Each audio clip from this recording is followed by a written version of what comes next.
pertanyaan sederhana bisa lihat. Apakah lapangan pekerjaan mudah atau sulit?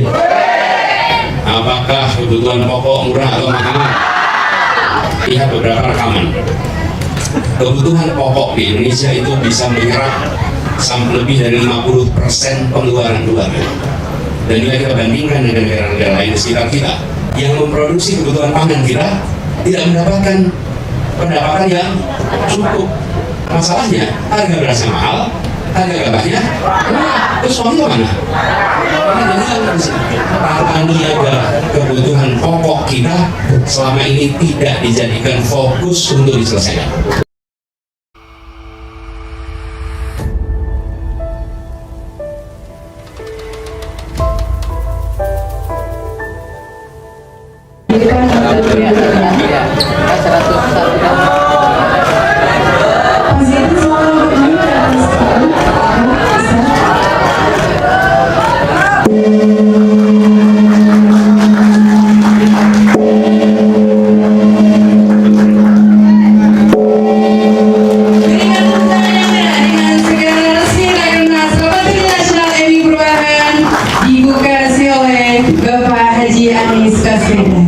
Baik, Bapak Ibu hadirin yang berbahagia, acara selanjutnya ialah amanat calon Presiden Republik Indonesia tahun 2024 yang akan disampaikan oleh Bapak Haji Anies Rashid Baswedan. Kepadanya dipersilakan.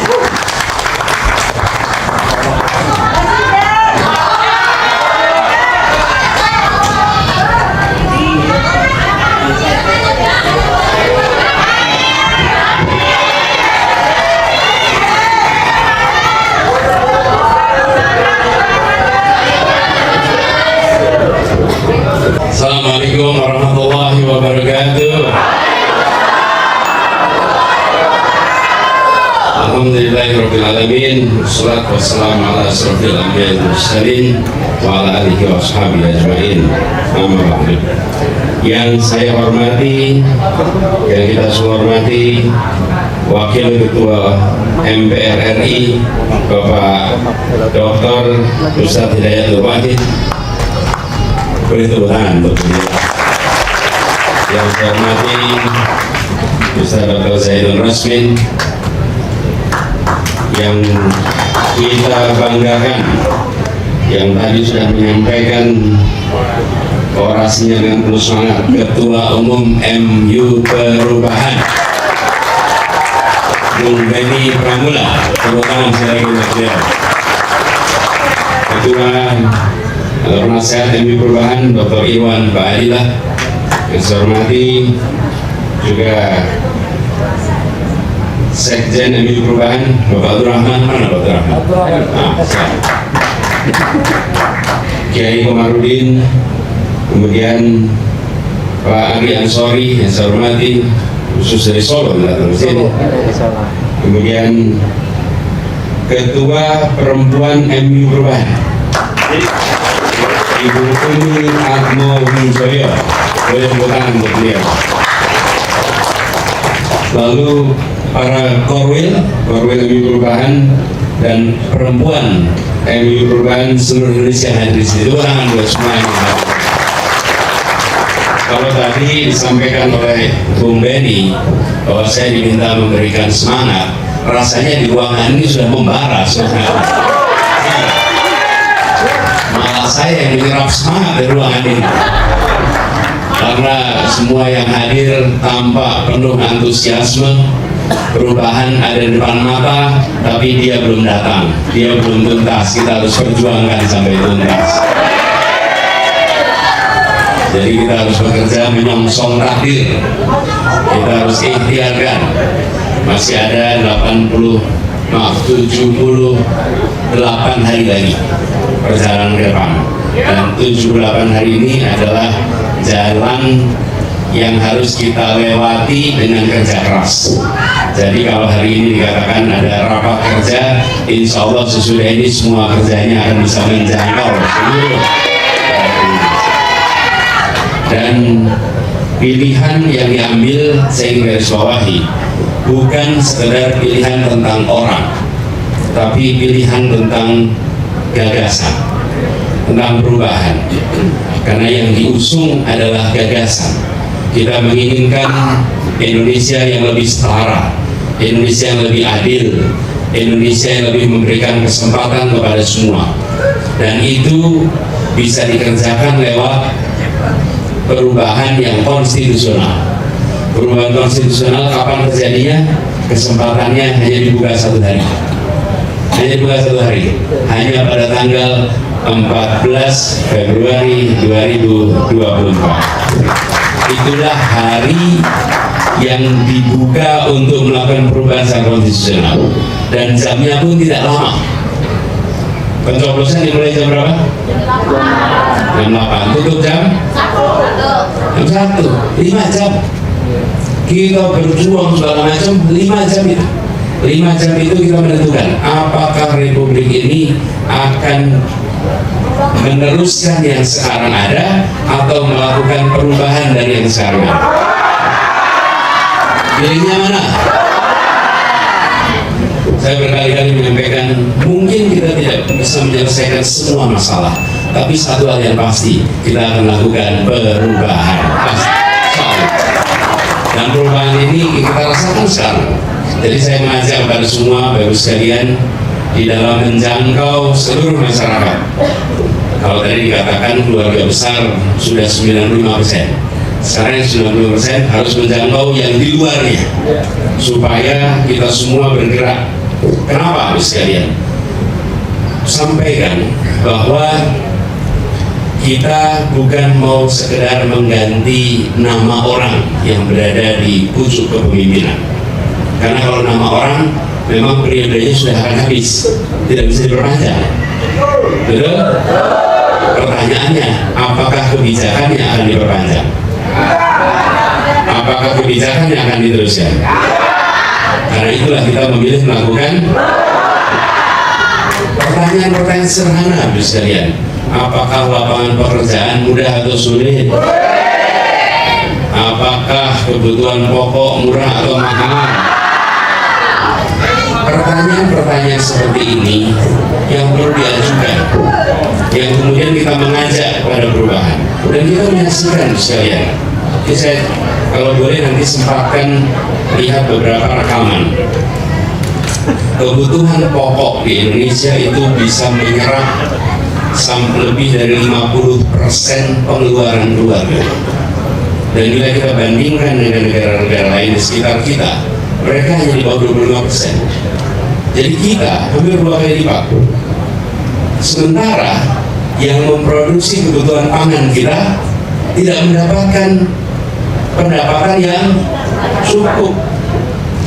Bila harga beras mahal, tapi uangnya sampai ke petani, saya yakin ibu-ibu di sini ikhlas. Betul nggak?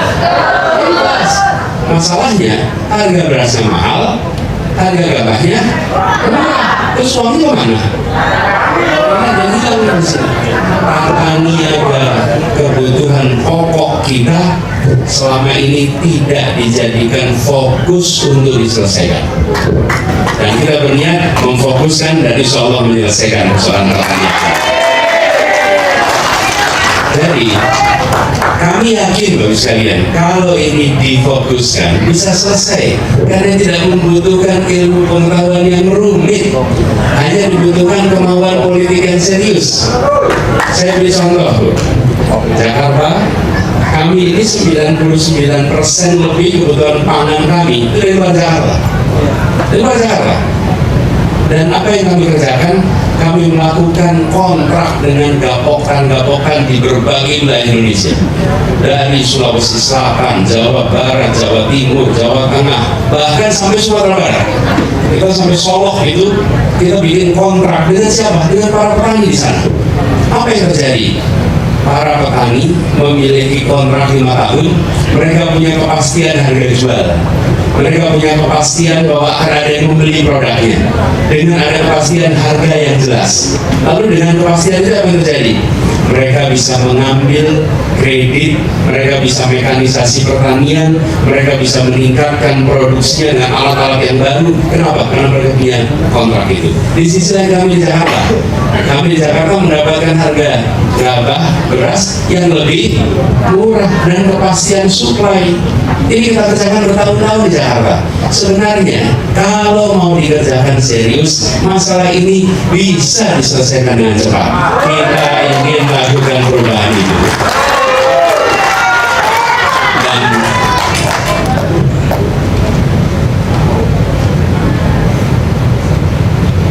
Dan ketika kita mengerjakan ini semua, kelompok-kelompok petani membentuk koperasi, dan begitu koperasi dijadikan sebagai ujung tombak, apa yang terjadi? Koperasi ini menyerap hasil pertanian apapun juga. Ketika petani membutuhkan uang jangka pendek, mereka bisa mendapatkannya dari koperasi. Hari ini sebanyak sekali petani kita yang semula punya lahan, lalu biaya produksi meningkat, pinjamnya pada siapa? Pada tengkulak, pelan-pelan, dengan jaminan apa? Tanah. Ujungnya setelah melingkar berkali-kali, tanahnya lepas, yang asalnya pemilik jadi penggarap. Nah, itu fenomena di mana-mana. Sudah saatnya kita membereskan itu, dan bukan hanya untuk petani beras. Kalau di Sumatera, petani sawit, mereka mengalami tantangan yang sama.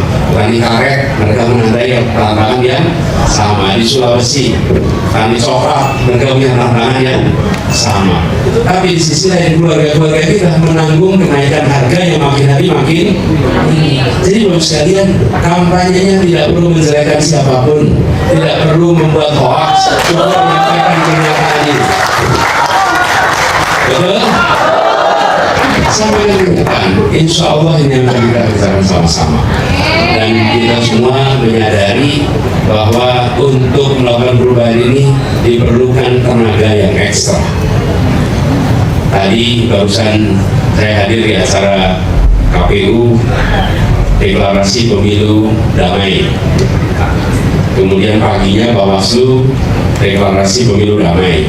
Lalu saya sampaikan, kedamaian itu tidak ditandai dengan tiadanya konflik. Kedamaian itu ditandai dengan hadirnya rasa keadilan.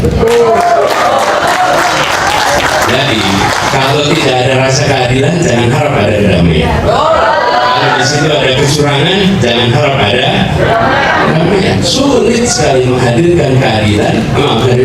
Kedamaian adalah ketidakadilan. Karena itu syaratnya damai adalah ada rasa keadilan. Dan inilah yang harus kita hindari sama-sama. Jangan sampai nanti ada kecurangan. Bapak Ibu sekalian, bantu menjaga.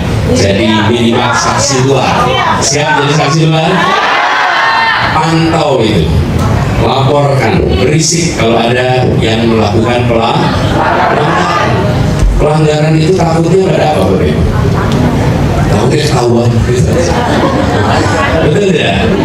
Apa sih definisi dosa itu?